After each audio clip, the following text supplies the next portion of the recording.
ఆంధ్రప్రదేశ్ ప్రభుత్వం మీద జగన్మోహన్ రెడ్డి గారు చేస్తున్నటువంటి విమర్శలు అండ్ జగన్మోహన్ రెడ్డి గారి సోషల్ మీడియా చేస్తున్నటువంటి విమర్శలను మీరు కూడా తిప్పికొట్టండి అని ప్రధాని నరేంద్ర మోదీ గారు ఆంధ్రప్రదేశ్లోని బీజేపీ ఎంపీలకు సూచించారు అని తెలుగుదేశం పార్టీ పత్రికలు టీవీ ఛానళ్ళు రిపోర్ట్ చేస్తూ ఉన్నాయి.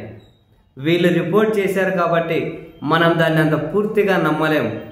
వాళ్ళైతే రిపోర్ట్ చేస్తున్నారు, పూర్తిగా నమ్మలేమని ఎందుకన్నామంటే మొన్న రామ్మోహన్ నాయుడు గారు మీ పనితీరు అద్భుతంగా ఉంది, బాగుంది, విమర్శలు పట్టించుకోకండి అని నరేంద్ర మోదీ గారు కితాబ్ ఇచ్చారు రామ్మోహన్ నాయుడు పనితీరుకు అని వార్తలు రిపోర్ట్ చేశారు. సీన్ కట్ చేస్తే నెక్స్ట్ డేనే నరేంద్ర మోదీ గారు ప్రజల్ని ఇబ్బంది పెట్టే విధంగా ఏంటివి ఇవి, ఏవైనా కనుక రూల్స్ తెచ్చారంటే ప్రజలకు టార్చర్ లాగా ఉండకూడదు కదా, ఇంతమంది బాధపడుతున్నారు, ఏం చేస్తున్నారని సీరియస్ అయ్యారు అని చెప్పి ఈ సమస్య మీద మోదీ గారు మొదటిసారి స్పందించారు అని మళ్ళీ అది ఒరిజినల్ వార్త బయటకు వచ్చింది.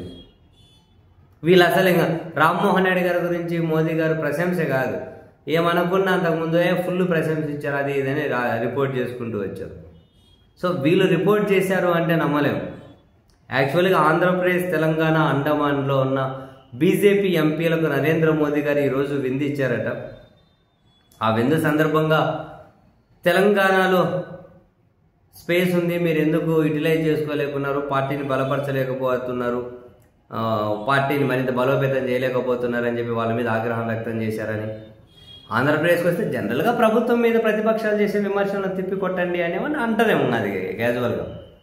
ప్రత్యేకించి జగన్ ప్రభుత్వం మీద చేస్తున్నటువంటి విమర్శలను తిప్పికొట్టండి, చంద్రబాబు పరిపాలన బాగుంది, జగన్ విమర్శలు చేస్తున్నారు, వాళ్ళ సోషల్ మీడియా విమర్శలు చేస్తుంది అని ప్రధాని గారి ఎంపీలకు సూచించారు అని చెప్పి వీళ్ళు రిపోర్ట్ చేస్తూ ఉన్నారు. అది నిజం అని చెప్పి మా అబద్ధం మనం ఒక అభిప్రాయానికి రాలేము. ఎందుకంటే వాళ్ళని నమ్మే అసలు నమ్మదగింది కదా, ఏది అనుకూలంగా వాళ్ళకి కావాలనుకుంటే రాసుకుంటూ పోతారు. బహుశా జగన్మోహన్ రెడ్డి గారి మీదకు వాళ్ళ టీం మీదకు ఇంకా ఏమన్నా బీజేపీ ఎంపీలను కూడా తీవ్ర స్థాయిలో ఎగదోయాలి అని చెప్పి ఇట్లా వార్తలు రాసుకుంటూ వచ్చినా ఆశ్చర్యం లేదు. మనం నిజమని చెప్పలేం, అలాగని అబద్ధము అని చెప్పలేం, తెలియదు.